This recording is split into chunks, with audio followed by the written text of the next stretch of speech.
Hello, Mr. Tenkey here, number 689. Dear Management, I recently heard about a company that is about to go through its 13th round of layoffs. My first question, 13 rounds? Why? I mean, I understand evaluating market conditions, but 13 rounds to figure out what's what? And I'm not throwing rocks from a glass house, as I've been on both sides of this equation, in the decision room as well as on the layoff block. So I personally understand layoffs and how they are an unfortunate but necessary part of the mortgage industry cycle. And I also understand that it's not an easy or fun process for anyone, but it is a process. And if you're to 13 rounds again, and still don't have a handle on where the market's headed or what your operational needs are for point X or point Y, well, then maybe you or your advisors should also be on that layoff block. I know. I mean, come on. The turmoil alone that must be happening after dragging your company, your staff, your processes through those 13 rounds. Oof. Okay, I'll back off a little and get back to the video and the time limit that can't possibly allow me to go through all the points that should be factored in.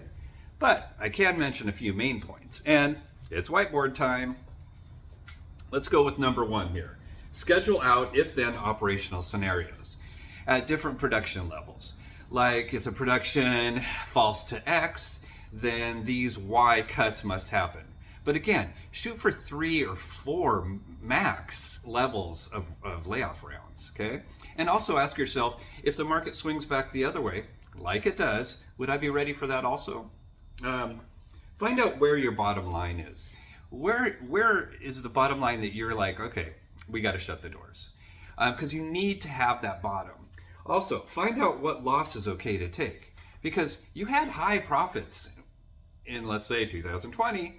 Maybe you can use those to keep your operational staff to ride that next wave up and be ready for it. And also make some hard decisions at this time, okay? Get the best people for the job at hand. And like I crossed through, there are no sacred cows at this time. And sometimes this is the best and easiest time to get rid of some of these people. Also, find out who can or train up those willing and able to do multiple positions. Those are the keepers, okay? And then find and keep the best deciders. Find and keep them around you, those that will give you the best decision advice. That one's a big one, people, okay? And at the end of the day, ask yourself this. Are the decisions you are making through this whole process decimating your operational capacity or making it more resilient? I don't know the answer, but if I needed to find out, the first place I would look is the decisions you make riding the roller coaster that we call the mortgage cycle, up and down. Okay? And those are my couple pennies. Have a good day, peeps.